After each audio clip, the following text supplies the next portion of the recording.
My friends, the great experiment. Happy Frontier Day, everyone. Hidden trick. Would you look at that? The greatest trick. Look at you people, you're all astronauts on some kind of Star Trek. The greatest trick. Welcome to Greatest Trek. It's a new Star Trek podcast from the makers of The Greatest Generation. I'm Adam Pranica. I'm Ben Harrison. Just got through watching this episode for the second time. I don't even want to do a marathon. I want to get right into it. We got to get right into it. What could we possibly talk about right now that is more important than this? My body has been ready for this moment for 20 years. Shut up. Just say the title of the episode so we can start. Ben, it's Star Trek Picard, Season 3, the final season, Episode 9, Verks. You know the greatest danger facing us is an irrational fear of the unknown. Let's fly. The uncertainty. I've never seen that enye above the O. I tried to give it that kind of spin. Yeah. Like a rounder O than maybe. Is that just how Vatic would pronounce it? I think Vatic would pronounce it Verks. I guess we'll never know. We'll never get to hear the word come out of her mouth. Yeah. We hear words come out of Troy's mouth. We're still in therapy race with Troy and Jack Crusher, which is how the last episode ended. Your truth. Yeah. It's behind that door. Will you let me open it for you? Yes, please. Seems like we may finally get to see what's behind that door. It's a door that the mind does not want to open, and those are some of the toughest ones to get through. Yeah. I always thought the mind was the perfect door, says John Rambo. Times change. Yeah, so he starts kind of free associating, I would say, talking about the Crimson Arboretum and like songs and vines and the connections between the vines underground. Jack's the sort of kid you don't want to take on a field trip because the things that are interesting to him are like not the reason you took him on the field trip. Like the Air and Space Museum is really cool. It's way cooler than the fucking bottle filling station next to the bathroom, kid. Like you'll eventually see a lot of those. What about growing radishes in weird dirt thought you were entitled to go to the battle bridge? Yeah. Symbols have nothing but meaning, says Troy. I like that as a little wink at its own show there through dialogue. Yeah. A friend of ours texted me, oh man, I think I've got it figured out. The red eyes. Mm-hmm. Where have we seen that in Star Trek before? Mm-hmm. Pa-wraiths. Yep. Dukat. Yep. And I was like, this is a great call. I like it. It threw me off the scent, frankly. I was smelling a lot of things throughout the season, and I think ultimately all of that acted together to distract what was really in front of us the whole time. All of these symbols did have meaning, and it was the most obvious meaning from the jump. It was. I think that one of the main tricks in their tool bag was just color coding it differently. Yep. In the last season of Picard, anytime anything was green, you knew what it was, like before the characters realized in a way that was bad. And I think that they did a really good job of burying the green lead here. Yeah. I like how they give this moment to Troy, a character who hasn't had much to do this season. They give the big moment. She leaves therapy mid-session. Ben, this is probably something you've been through a couple of times when the therapist is just fucking sick of it, like can't really deal with what's behind your door. If I had a nickel for every time a therapist ran from the room and slammed the door behind them, and then I presumably couldn't leave the room. Your therapist door locks from the outside? Yeah, what the hell is this? Is this still covered by my insurance? Do you validate? Hey, do you mind if I turn off the white noise machine while you're gone? Yeah, so Troy runs out of there and straight to Picard and Beverly. And what she saw is something Jack did not. Yeah, she looked through the door when he didn't. And he's like yelling after her. Tell me, what did you see? What did you see? I think before they revealed the cube, I had collapsed it because he was talking about the vines and the connections being true, purposeful, and perfect. Right. And there's that word. That was, hard to ignore. But when she goes to tell Picard and Beverly, instead of like putting dialogue in her mouth explaining the vision behind the door, the show cuts to the vision. Yeah. So you're saying it took something away from Marina Sirtis here? It gave something and then took something away, is what I'm saying. Right. I mean, the redness coming out of the keyhole was from the nebular that this ship is living in at the moment. Like, you're right about the color palette throwing us off here, but unmistakable blaster beam Borg's moment. Borg's in the mist.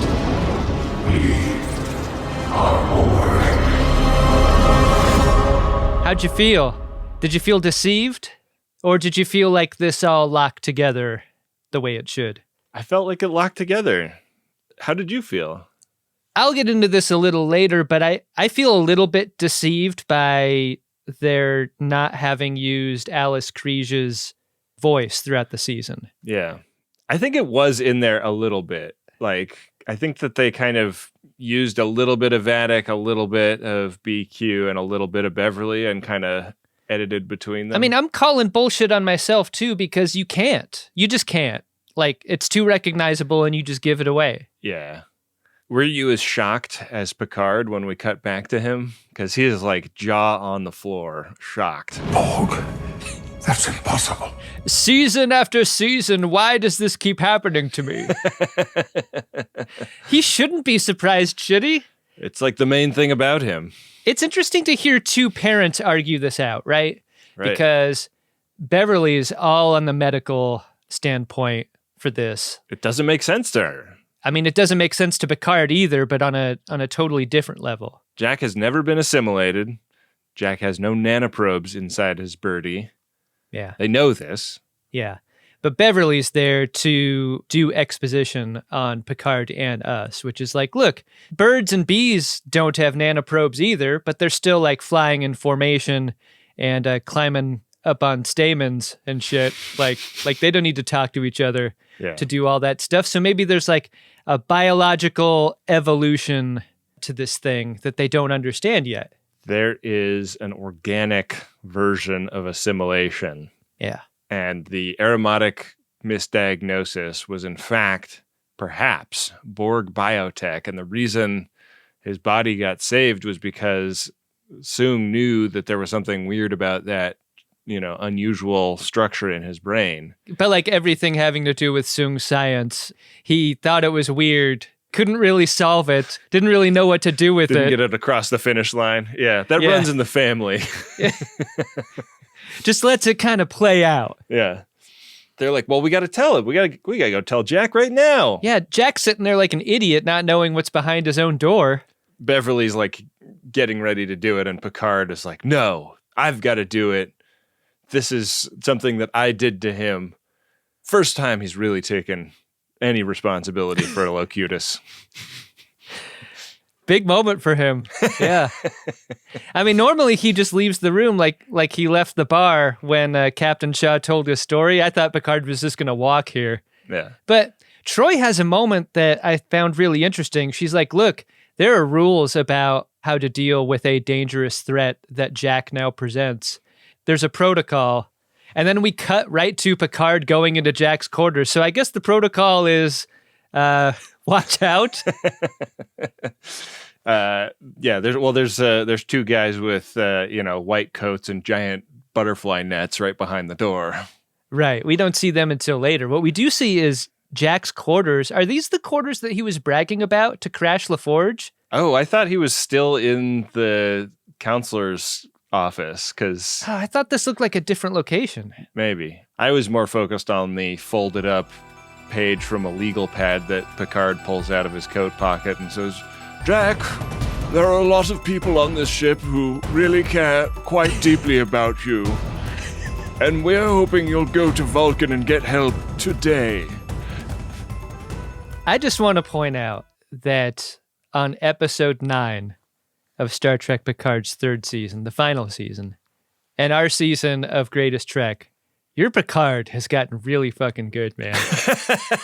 Really good. I've been practicing maybe enough to annoy our listeners into not listening anymore. It should surprise no one. I've not practiced at all. The game is my practice. Oh, no, yeah, that's what I'm saying, is I'm practicing on the field. This scene is interesting in a lot of ways, and I want to start with Jack first. Jack blames Troy for what happened in therapy. I am never letting a goddamn Betazoid come near me again. He still doesn't know what's behind the door. And this begins a pattern of behavior by Jack that is hard for me to understand as a person who is a medical professional who has been brought up as a compassionate, doctor-adjacent figure, Right.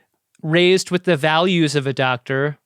He seems totally obsessed with himself in this moment and not at all considering what any of this could do to anyone else in the scene. So I think Picard here kind of tries to tell him what it's like. There's a needs of the many issue that you might want to consider here, Yeah. Jack.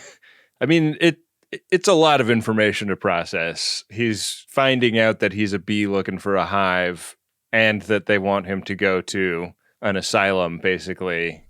I don't want to go to camp.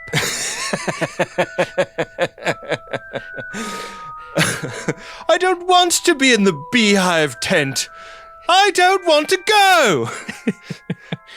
There's the metaphysics of it, too, that he is asking about, and nobody has answers. Like the how much of me is me question is really interesting. Like, where does the naturally occurring Jack end and the thing that has been coded into him begin? Like, does his outlook on the world come from a spontaneous self, or was it preordained? Right. And this is where my mind really lived for a while, because when he's talking about his worldview or whatever, it's hard to know how much of that is Jack or as something that's been placed within him by the Borgs. Because there is the like sympathetic way of talking about this. Like, I want more connections between people. I want people to be able to hear each other. And then like the brutal irony that is exactly the same thing that the Borgs want is very fucked up. And I thought really well written in this moment. I thought so too. This scene is a great counterpoint to the scene that happened in 10 Forward with Shaw between Picard and him, because I really think this is Patrick Stewart's finest moment this season, when he talks about what the Queen made him do and how it feels to be responsible in the way that he was and to be forced to do things to people that he loved in the way that he was. I mean, there are a lot of moments in this episode that could be described as what we've always wanted, but I think this is maybe the first.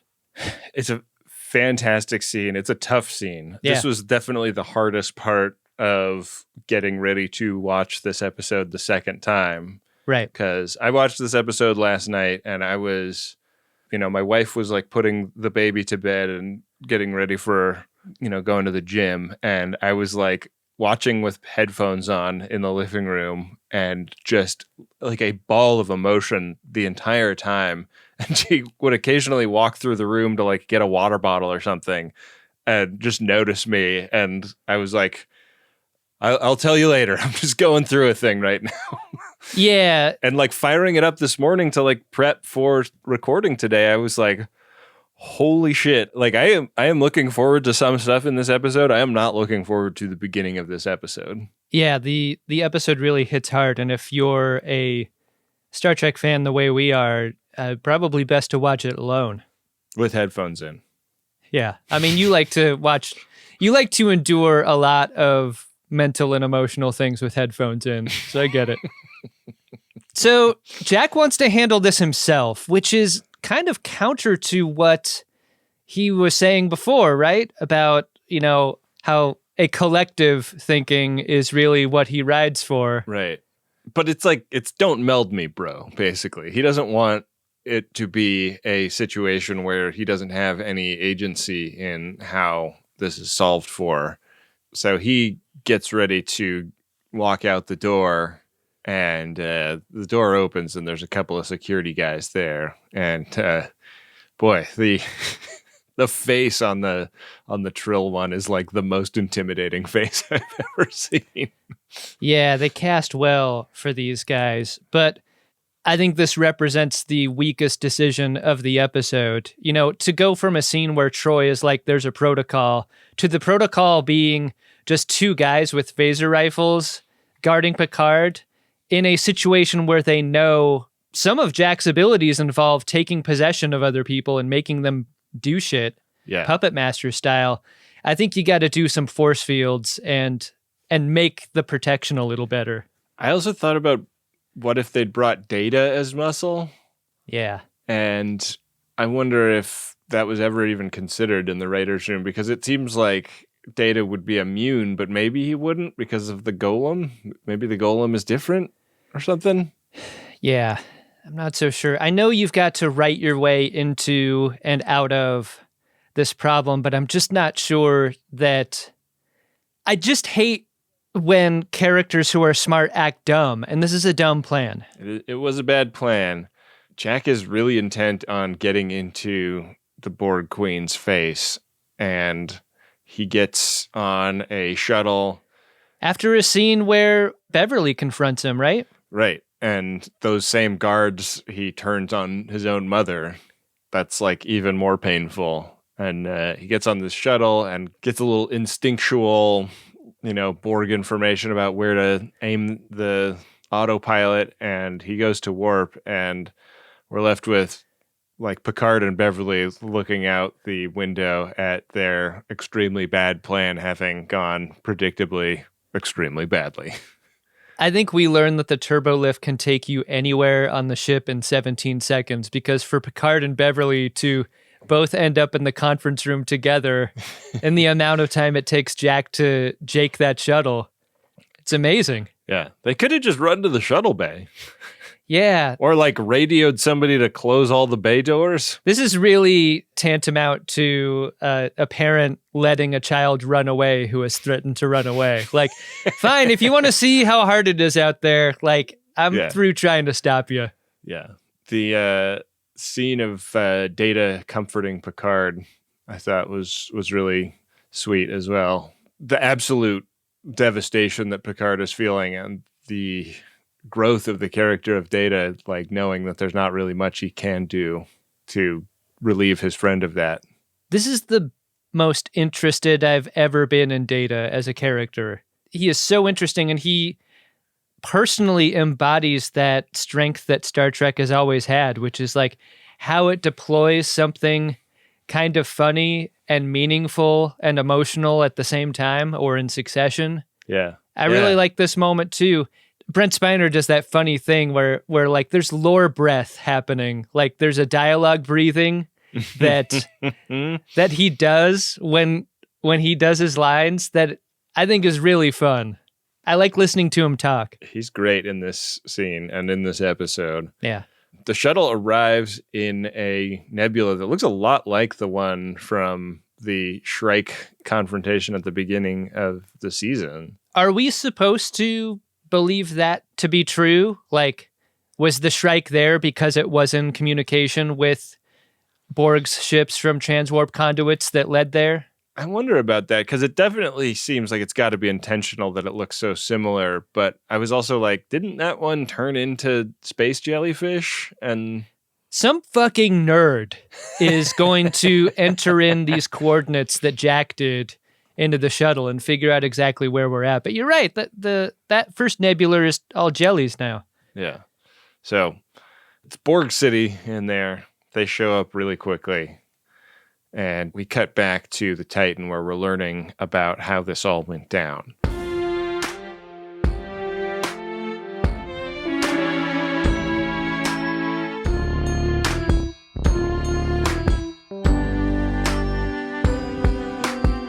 As far as retcons go, I think this is pretty deft, Like, think about how far we've come in technology over the last 35 years. That's basically the case that LaForge is making in his time. Yeah. And it's a case that you could make today. Like, look, back when we unplugged you from the Borgs, we knew what we knew then, and then we kind of left you alone. You went to the winery, you became an old, you stopped getting your yearly physical. Like, we kind of stopped doing science on you for good reason, but... And you didn't seem to be, like, trying to assimilate anybody, so we got the feeling that it was fine to leave you alone. So the idea is it's not Irremotic syndrome, it's dormant Borg's DNA that had not been removed after his experience being assimilated. And they're able to detect this DNA in Jack, except Jack is more of a transmitter for the Borgs now, right? In their way of putting it. And the question in the scene is, if Jack is a transmitter, who are the receivers, and how are they receiving his mental orders when he turns into Teen Wolf? I also like that this establishes why Picard maintained his oral connection to the Borgs in First Contact, for example. I agree. I really think that was well done. Good job. So Worf points out that Star Trek Day is today, and the fleet is gathering, and this is all pointing at that. And, the awful truth is that the one person that they should have been keeping away from the Borgs at all costs has gone directly there. So they don't really have a lot of choice but to head to Earth to warn everybody. Picard is like, who is the captain of the Titan? Can someone remind me? Because I've sort of been going off doing whatever I want. Shaw meets the idea of going to Sector 001 with 000 enthusiasm. It's our only option, Captain. Yeah. Of course it is. I mean, I'm luxuriating in our remaining time with Shaw. So when we see him deliver that line the way that only he can, it feels good. It's yeah, I don't want to talk about that yet. We get a nice dissolve to Frontier Day, right? A nice screen to reality dissolve. Yeah, and Frontier Day is in full swing. There's fireworks. All the dogs in Starfleet are hiding under the bed. This is what I hate about, the month before Frontier Day. Right. Is a bunch of fucking ships lighting off their fireworks. One night I can deal with. And you just know it's going to get worse and worse and worse until Frontier Day. It's like they do after every London Kings home game that they win, shooting off those fucking fireworks. Yeah. Give me a break. It's like, just kills the air quality the next day. Yeah. It's terrible. Out of space dock emerges the Enterprise F with Admiral Shelby in command. Damn. You are ambitious, aren't you, Shelby? This Enterprise F really shares a lot of design DNA with the E, and I wondered how you thought it looked. It is much, much, much better looking than the E. Wow. I did not know which way you were heading with that. I feel like the E is like a pancake with not a lot of air bubbles in it. It looks kind of smushed and flat. Mm-hmm. That's how they like them in France. The F is taller in yeah. a satisfying way. At 10 Forward, they sell the toy of it, though, and people call it the other fat one. Yeah, do you want the fat one or the other fat one? I guess both fat ones? Yeah. The beauty shots of it are really nice. I'd say the one problem I have is I don't like that double neck design. Yeah.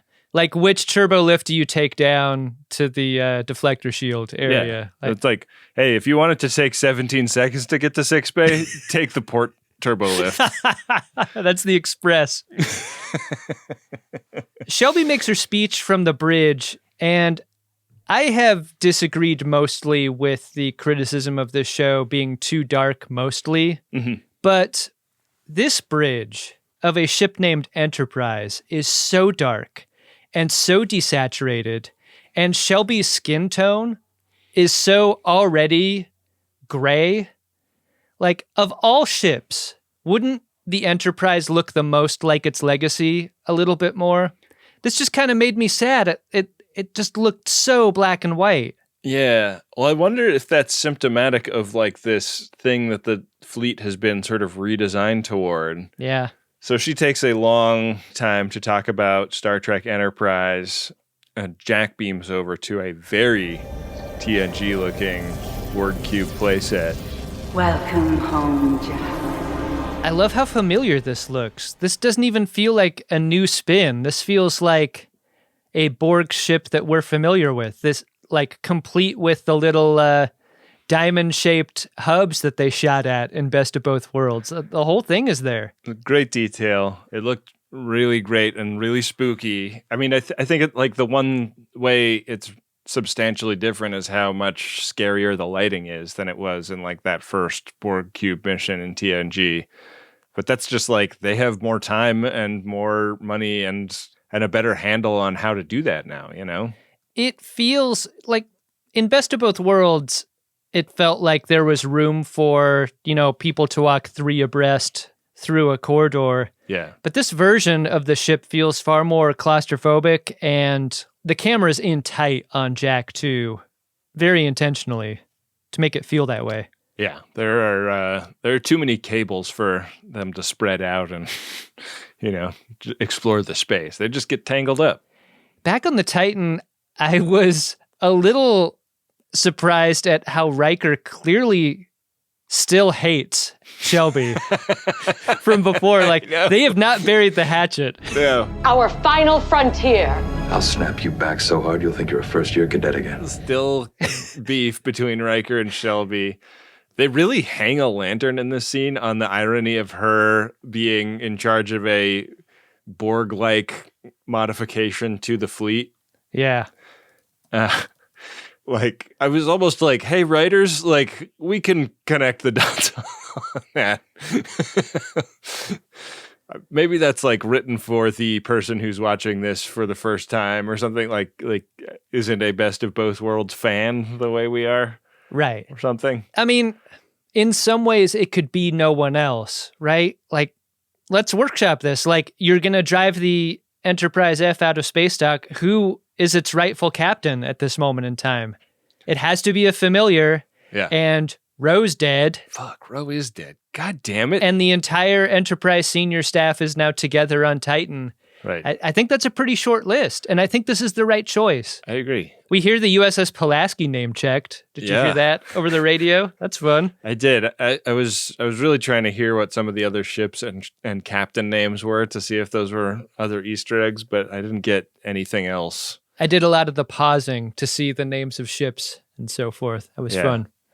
They really want you to do that when they give you the wide shot of the screen. They really do. So Jack knows enough Latin to know what some of the Borg's ideas for names for him were going to be. White trash name, yes. Generati. Nope. Puer de. Nope. He gets told that the BQ is as much his mother as Beverly is, so she's spent a lot of time thinking about what to name him also. Right. There was going to be a big announcement party with the explosion of a colored firework or whatever. Yeah. Jack takes umbrage with this as much as he takes with anything else. Like, Jack... It's always a green firework, and it's always injuring someone. Kind of a lot of lip coming out of Jack. Like, he's really confident in being able to, I guess, kill the queen, because once he arrives in her chamber, he holds the phaser up in an attempt to do that. I must kill the queen. Like classically ignoring the good advice his father gave him. Not even once, Jack. Yeah. You may find yourself at a party where someone offers you nanoprobes. Never put your dick in cyborg. We must take precautions. We need to score a lot of Latin fast. Licensed businessman. This ship and her history will shortly become the care of another crew. They will continue the voyage we have begun. The greatest trick. We only see the Borg Queen's head from behind, which is an angle that only the luckiest drones get to see. I wonder if we'll ever see the front of her. He struggles, thinks he can just shoot her and have this all be over, but of course he doesn't have that kind of control. What Jack does have great control of, thanks to Ed Spielers, is that hang drip move of tears on his lower eyelids. Yeah. He has got it, and he's been hanging drip like the past couple episodes pretty consistently. Those lower eyelids have really gotten a workout, just like heaving balls of water up and down over and over again. You're starting to see real definition in those muscles.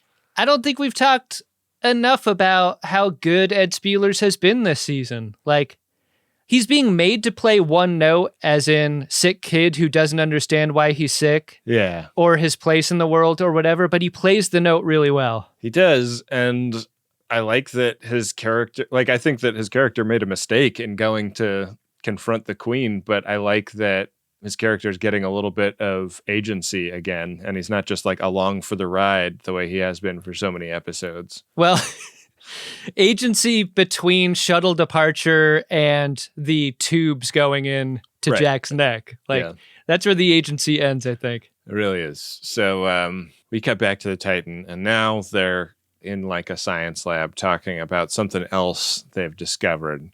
The weird DNA resequencing thing that was done to Picard that developed into the transmitter that Jack is. Like, Picard was set up to be a receiver. It evolved in some way to become a transmitter in Jack, but that DNA is being beamed into everybody that uses transporters. So whenever you get on a transporter pad and go anywhere, the code for being susceptible to this is being digitally added to your genome. And we can do the math on this. Starfleet is already assimilated, basically. That's what the changelings were there to do. They're just there to become transporter officers. So were the changelings pulling the strings, or was the BQ pulling the strings? Did you feel like you understood that at this point? The working relationship as I know it is that the changelings want to deploy a weapon at the Federation, and the Borgs is that weapon. Right. But at this point, I don't feel like the Borgs are taking orders from the changelings any more than a bullet takes orders once it's been fired. Like, I think this is done. So you're saying changelings don't kill people, Borgs kill people? I am saying that, exactly. What a great plan. If your idea is to distribute something to all of Starfleet, and you need to use its people to do it, everyone's using transporters. Yeah. How great was it of Ro to have made the decision not to use transporters in her late career for different reasons, but it kept her safe. Yeah. Actually, no, it wouldn't. I think she aged out. Yeah, she would have been safe enough as it was. Yeah. But yeah, so they find this out, and then this like Borg energy spike hits the ship, and honestly, it sounds like the Borgs are trying to send a fax to everyone. Yeah. The way this energy spike sounds. Yeah. What the hell was that? But they figure out that because of the way the brain develops, only humans under 25, and I guess like whatever, like developmentally, there's different numbers for different species, I suppose, but in human terms, you have to be under 25 for this to affect you. So only the young crew are being assimilated. All the olds are going to have to be the ones to save the day. The thing that's been put inside everyone via the transporters makes them a receiver for whatever the Borgs want to transmit. And the transmission has begun.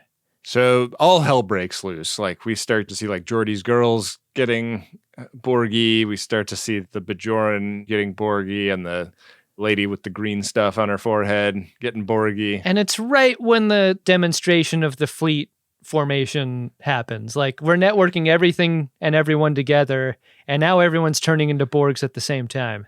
And like Picard gets like one last like warning message out. The Borg. But it gets cut off, and then like, you know, the Titan's getting taken over. I love what we hear on the radio. The panicked hails between ships. Yeah. It's a great scene. Very reminiscent of other Borg battles, but there's no cube here. Yeah.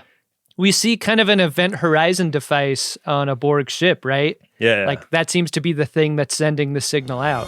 That's the core of gravity drive. We see Shelby get capped by her younger crew.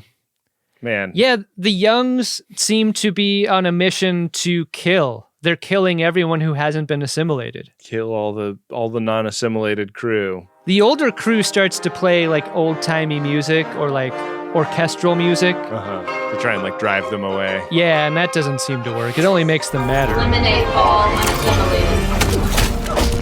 Visay? Berlioz. Down in the science lab, Geordi is really freaking out about this because he's done the math and he has 2 under 25 kiddos aboard. He hasn't seen what's going on up on the bridge, but, you know, he can imagine. And he starts, in his fear, singing. I don't mean to seem like I care about biological things, like some altered genes. I just want to escape from the Borgs for my girls.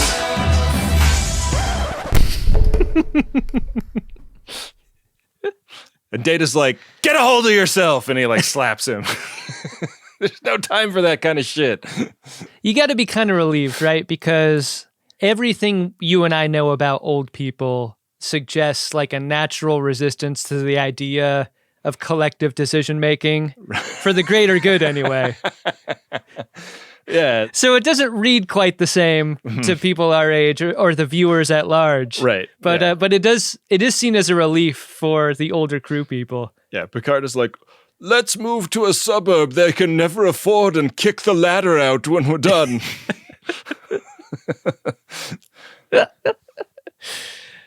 Oh, boy. They're like all on a turbo lift trying to like find somewhere safe to go on the ship.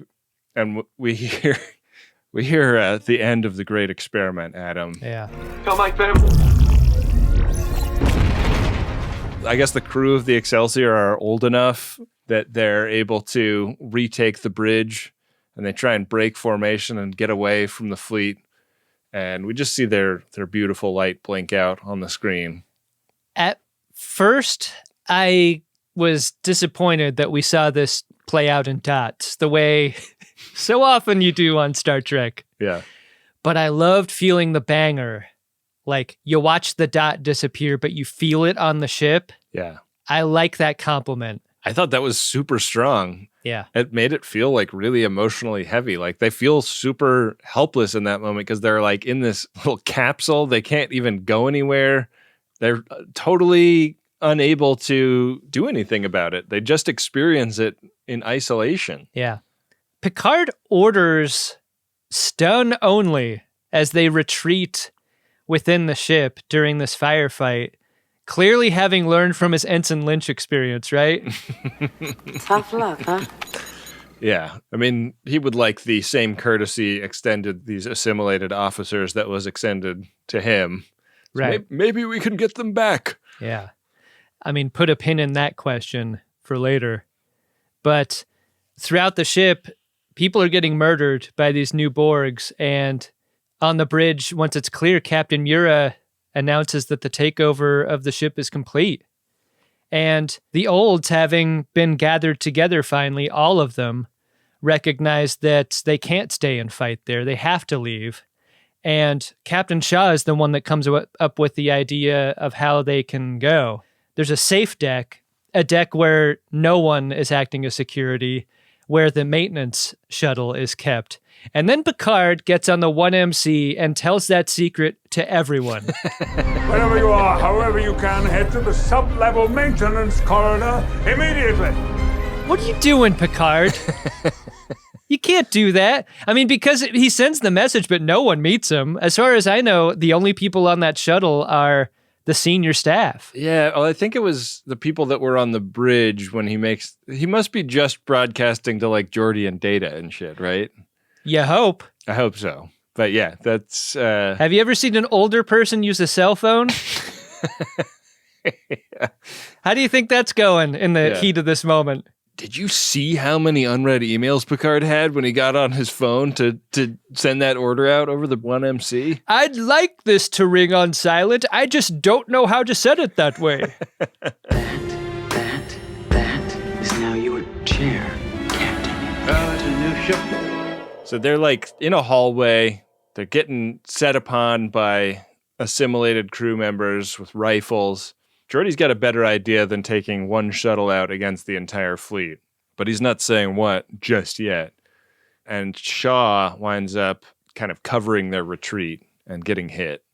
I like this scene because engineers can be heroes too, but I've really missed Shaw over the last 4 episodes. Yeah. And to inspire our affection for him and then ignore him for the middle third of this season and then kind of use him as an instrument for emotions at the end. I have a feeling I'm going to feel a lot like this, by the time the season ends, but I just really wish there was more, specifically of Shaw, but yeah, he does have a great last act. He does tell Seven that this hasn't been his ship since episode 2, actually, and she can have it in this condition. Yeah, it's like it sort of comes across as like not as decent as he was hoping it would. It's like, hey, thanks for calling me 7 of 9, but like this is not the ship I wanted to take command of. Yeah. But Raffi and Seven cover the escape, and RSVP Captain Shaw. Did they take his body? I think they had to stay with him in the hallway because everybody else goes through that door. You don't think they got on the shuttle? No, I don't. Oh, you and I had a very different take on what happened here. Did they get it? I didn't think they stayed behind. I thought they stayed behind. I thought it was like Raffi and Seven's big self-sacrifice on Shaw's model, but maybe I'm wrong.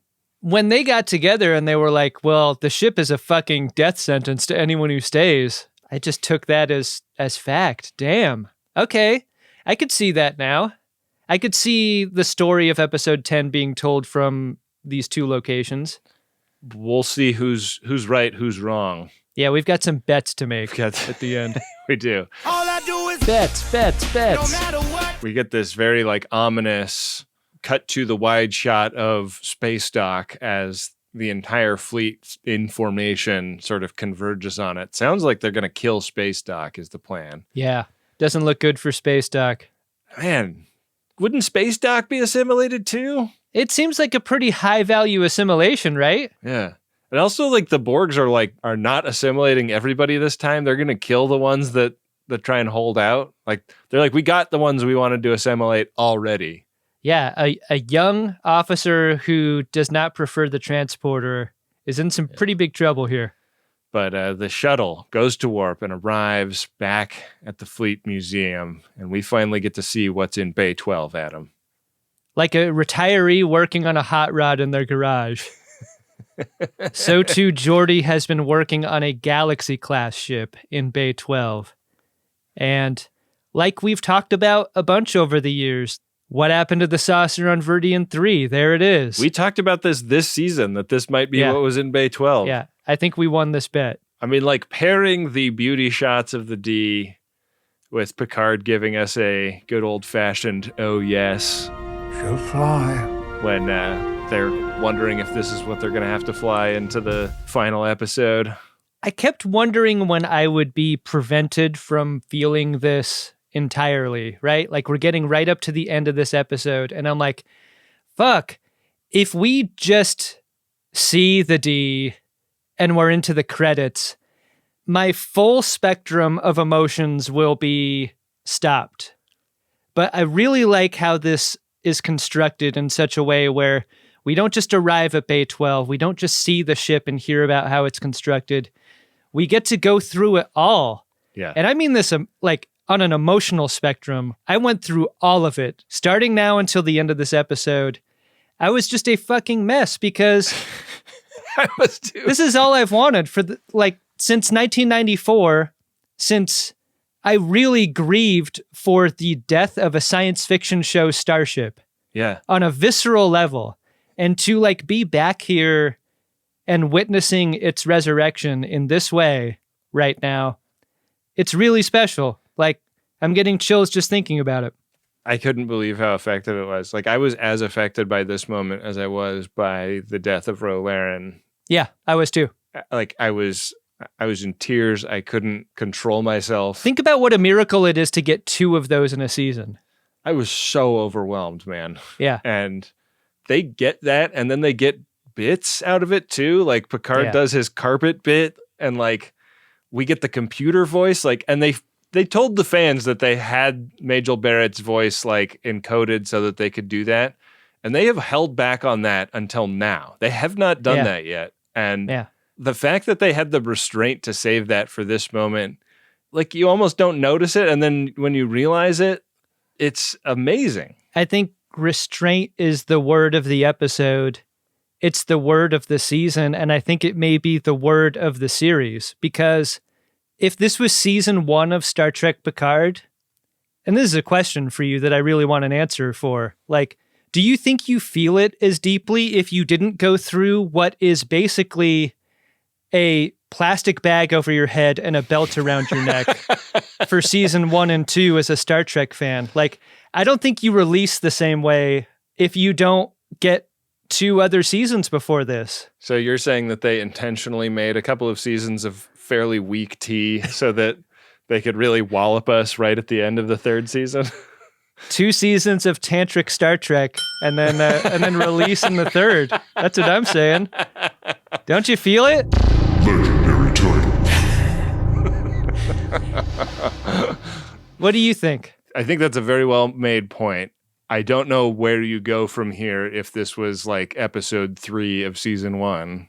I'm really tied up in knots over it because, like, on the one hand, I feel a great amount of resentment for having gone through so much to arrive at the place that we all wanted to be from the beginning. Right. And at the same time, I know that the power of this moment comes in large part from being made to wait. Yeah. Yeah, it has to be the end point and it can't be the beginning. Like, I think that that's the smartest thing about the first 2 seasons by a long shot. I love, again, with that word restraint, I love how this episode lets the crew breathe and experience the moment with us. We get on the bridge and things start to slow down a little bit and we see things activate. I mean, the crew is getting as emotional as we are watching it. It seems perfect. Everyone says it's perfect. It's amazing. They did such a good job also of like not meddling with it too much. Like, I think that like the way the screens come on, we've never seen that before. It's definitely like a technology upgrade that wasn't available to them in 1987. Right. But other than that, it looks perfect. It looks flawless. It looks great on the widescreen, which it didn't always in those wide format movies, which is why they went to the E in many ways. Crucially, this is the last OBD-1 starship in the fleet before everything went OBD-2. Yeah. And that's what makes this ship useful for their purposes. They aren't going to be subject to the same synchronization issue that everyone else has. So there's some sort of like Fast and Furious lines about this being all about family. And Riker says, where we go one, we go all. Let's go storm Sector 001. And the ship goes to warp. Wow.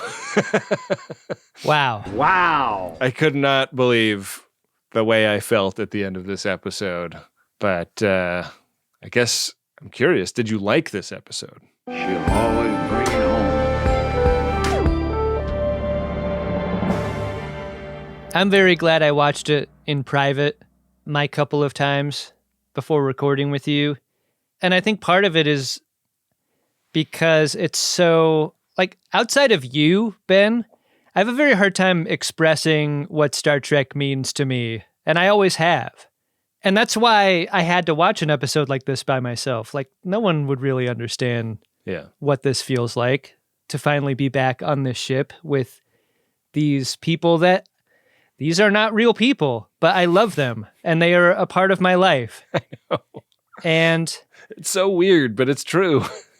I almost want to take the episode apart a little bit and set aside that last 15 minutes because it's almost impossible to describe it in the terms that we usually do with that attached, right? Like, this is a special part that is impervious to any kind of criticism at the end. Everything that led up to that point, I do want to talk about, though, a little more, which is we're finally at the answers for Jack's mystery. And I think I'm satisfied for how it was revealed. Like you said a little bit about how this moment at the end could only happen now. It couldn't happen any earlier. But I do think that the revelation that he has could happen earlier. Mm-hmm. Maybe a weird reason for why I think that is that I think it might cripple the rewatchability of this season.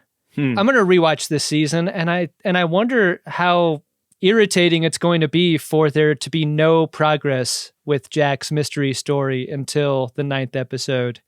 There's plenty to enjoy up until then, with respect to the rest of the crew, but I have feelings about that. I also wonder if Shaw's death wasn't as impactful as it could have been if he had remained a little more a part of this new crew. He was really boxed out.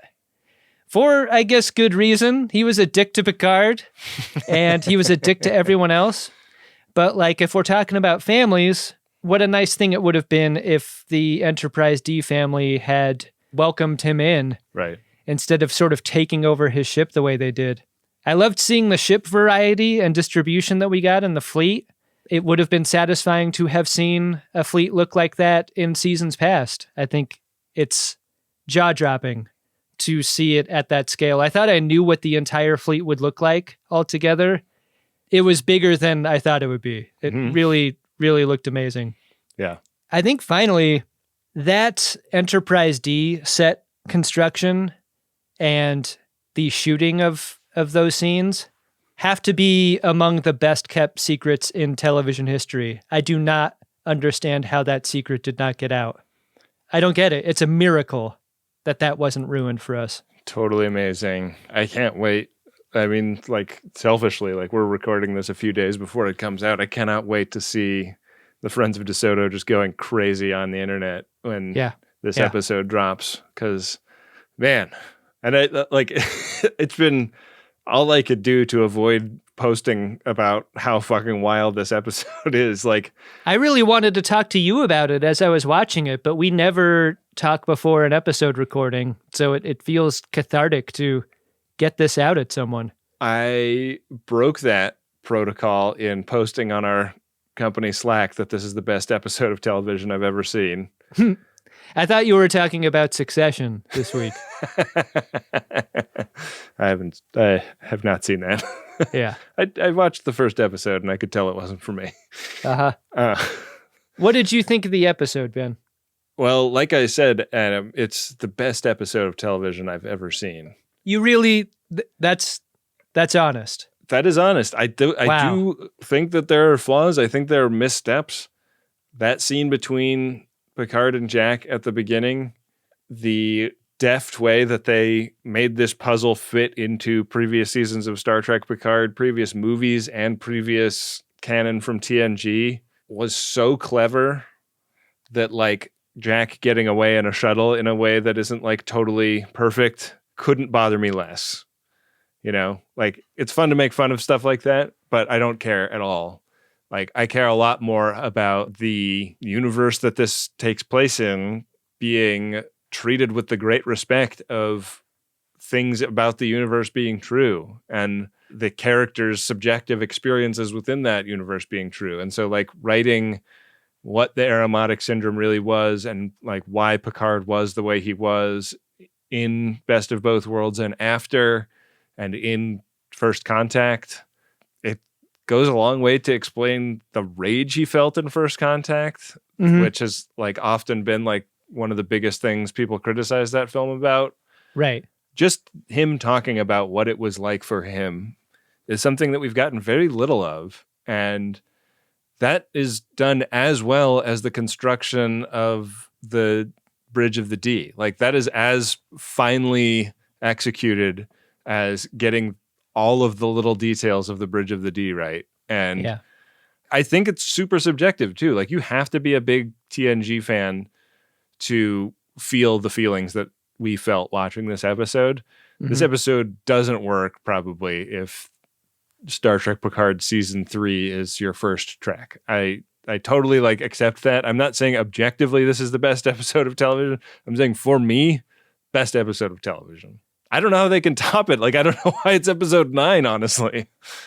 I agree with you on a lot of those points, and it makes me want to say, to follow up on some of my previous comments throughout the season, I haven't been critical of Terry Matalas, but I have not joined the choir of calling him a genius. Let me ask you something. Why would a review make the point of saying someone's not a genius? But I do think the way that the backstory is connected to this one in the way that you described is really, really smart. And it is a testament to some really deep thinking and some great creative work here. And some, like, being a real fan of the show that Yeah. wants to add to it and not, like, turn it into their own thing. Right. Sean Shreda and Kylie Rossiter are the writers for this episode, and I think they deserve to be named as reasons why this episode is so great. Yeah. Really great job. Really awesome. So we probably need to place some bets, Adam, and do some predictions. And I think we should do that, but we've got Priority 1 messages and Edward Larkins to get through before that. So why don't we head over now to check the Priority 1 inbox? I can't believe the good fortune of the Friends of DeSoto who got to enshrine Priority 1 messages into this great episode of Star Trek. Now and forever. Wow. Priority 1 message from Starfleet coming in on secured channel. This first message is from Jonathan, and it is to Ben and Adam. It's a personal message, and it goes like this. We just got an electric car, not a Tesla, and it has Google Assistant for voice commands. Oh. I want to program it so that when I say, computer, reroute power from life support to main engines, it turns off the heater. Trouble is, I'm an iOS programmer. Programming Android is frustrating and tedious for me, and it puts me in a bad mood. Worth it, though? Jonathan, absolutely worth it. That sounds worth it. Yeah. My electric car also has Google Assistant, and I want that. So if you make it, I will install it on my car. Yeah. I think there's a great big market for something like that, Jonathan. Yeah. You can speak to your house as computer, right? You have a voice assistant in your home where you can say, like, computer, turn on the lamp in the living room. I do, and it's never not totally nerdy to do that. I say go for it, Jonathan. Yeah, agreed. This is the permission structure you wrote in for. Our next Priority 1 message is from Mock. Oh, hi, Mark. And it is to Kristar, Shrimp, Colgar, and Mike. It goes like this. I'm excited to watch this nub and bug-filled season of Picard with y'all. Relish in your new bodies, brothers. Oh, Mock. As high as I am on this episode that we just reviewed, Adam, I am a little bit disappointed that no nub and bugs were harmed in the making of this season of Star Trek Picard. I know. What was the hand? That was the change leader, huh? I think we got to talk about that in our prediction section. All right, good call. Yeah, Mock and Kristar Shrimp Colgar, longtime FODs. What about Mike? Mike is too. Yeah, Mike also. I can't forget you, Mike. Yeah. All right, well, if you'd like to get a P1 message on the show, we can't guarantee that you'll enshrine it on an episode of Star Trek as special as this one, but you might. Yeah. Always a chance. It's MaximumFun.org/Jumbotron to do that. Hey, Adam. What's that, Ben? Did you find yourself an Edward Larkin? Edward Larkin! Yeah, Data telling Geordi that he hopes they die quickly was like, you know how salt makes the sweet taste better? Uh-huh. I think that's what chefs say. Shit is really going down at this part of the episode. And that was just a perfect little bit of sugar on a salty scene. Yeah. And made everything taste better. I really love that moment for Data. New Data, really one of my favorite characters. Yeah. In Star Trek Picard. One of the things about the screeners that we get is that our email addresses are occasionally superimposed over the action so that you can't, like, you know, put the video up on the internet or something, I guess, without getting caught. And I really wanted to, like, already have the GIF of Data saying that, but I didn't want my email address to be on there. Yeah. Yep. I Hope We Die Quickly made Data my Edward Larkin as well. Wow. Yeah. That line got a big pop from me. Yeah. Yeah. At an opportune time, right? Yeah. Perfect moment. All right, Adam, we've got one episode left of this show. Where do you see it going? We already got the big call that Bay 12 had the D in it. Yeah, we won that bet. I think we, throughout the season, knew where this was heading with respect to the Borgs. I think we were just entertaining the possibility of other things happening, but I think we were also correct on that. I have 3 predictions. Okay, wow. 3 bets to make for episode 10. All I do is bets. No matter what. I think the Enterprise D defeats the Enterprise F, specifically. Okay. In a real, like, spiking the fucking football moment in the season and in the series. Okay. Like, triumph for the Enterprise D is going to feel amazing. Also, second prediction. Okay. They separate the ship. Okay, wow. We're going to get one last fucking separation. Gotta do it. You got Riker there. Riker's the guy who knows how to do it best. He's great at that. They built the battle bridge with just as much care and attention to detail. Oh my God, I've got chills on top of chills. Like, couldn't you see it? Can we see the battle bridge? Yes. Oh yeah, absolutely. Finally, third prediction. Saddest prediction. Someone on the senior crew dies. And I think I know who it's going to be. Yeah. It's going to be Will Riker. Oh, wow. I was thinking Picard. I feel like it's going to be Riker. Dang. Here's why. I love Picard as the father figure that a lot of people view him as. But, like, I think I would feel more if Riker died. In many ways, we've experienced Picard dying over and over again. Mm-hmm. And that part of me emotionally might be just kind of burned out. If it's not Picard, that is going to be an incredible and emotional surprise. And I feel like that is the decision that should be made. Yeah. Like, have Picard eulogize whoever that is. That's the moment that I want. Mm-hmm. I want to hear Picard tell us how important that person was in the way that only he could.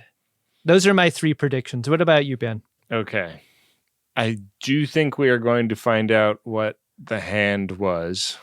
And I think it's going to be the BQ. I think like whatever the transmitter and receiver thing was, I think that will be... Mm-hmm. Like we're going to see that technology used again and that will answer the question? Yeah, or something like that. Like it feels more to me like the changelings were in the thrall of the Borgs and not the other way around. Mm-hmm. And not like this was equals collaborating on a dastardly scheme. Right. I think the changelings may have thought they were using the Borgs, but I think maybe the Borgs just were letting them think that. Mm-hmm. I don't think we'll see Wesley. I do think we'll see the saucer separate, and I think that they will play the entire theme song.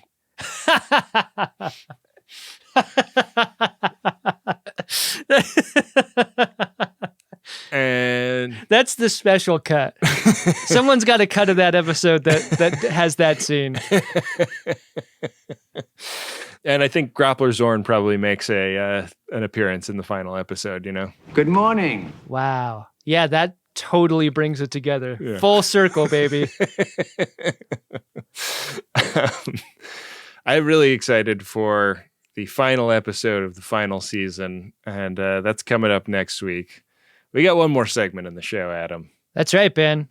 Together at the end of every episode of Greatest Trek, we read a message of either invitation or warning for a potential friend of DeSoto. We call them warning boys. We do. Let's see what social media manager Bill Tilley has found. Prepare a buoy and launch it when ready. Warning buoys. An emergency buoy. A warning buoy. Ben, we've got a warning buoy in the form of an Apple Podcast review, and these go a long way in elevating us in the algorithm that makes us attractive to new viewers. Sure does. That message goes like this. It's a 5-star review for Greatest Trek. Hell yeah. That's the number of stars I like to see. From Ponfire Jedi. Headline, best Star Trek podcast out there. Birdie. I've listened to a lot of Star Trek podcasts. Before I found Greatest, I had 5 in my regular rotation. Ha! Now all I listen to are 3, and 2 of those are The Greatest Generation and Greatest Trek. Oh, man. I kind of feel bad about that.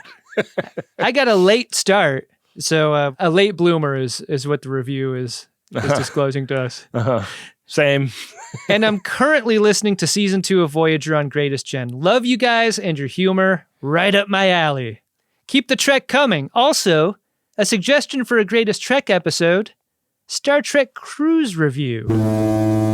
Wow. Well, thanks to Pawnfire Jedi for that review. As we always say, a review is one of the great things you can do to support the show. It's absolutely free and gets more people to listen to us. And that is important because in the end, we want everyone to listen to this show.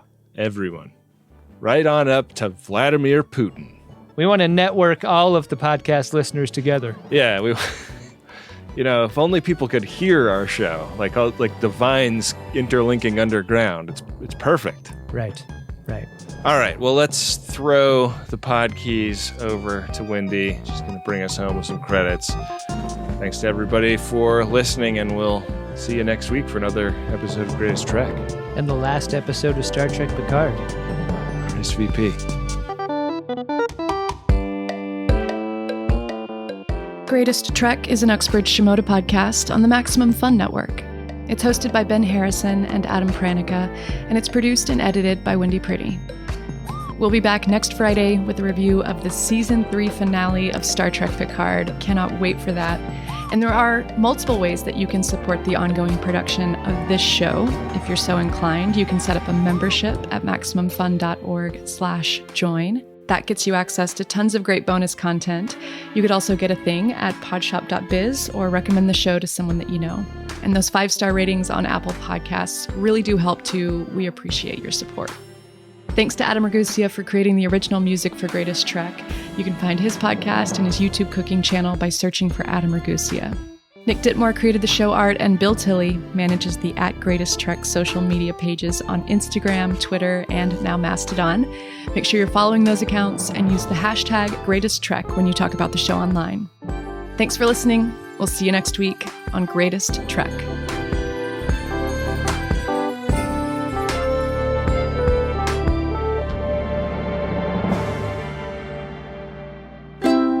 MaximumFun.org. Comedy and culture. Artist owned. Audience supported.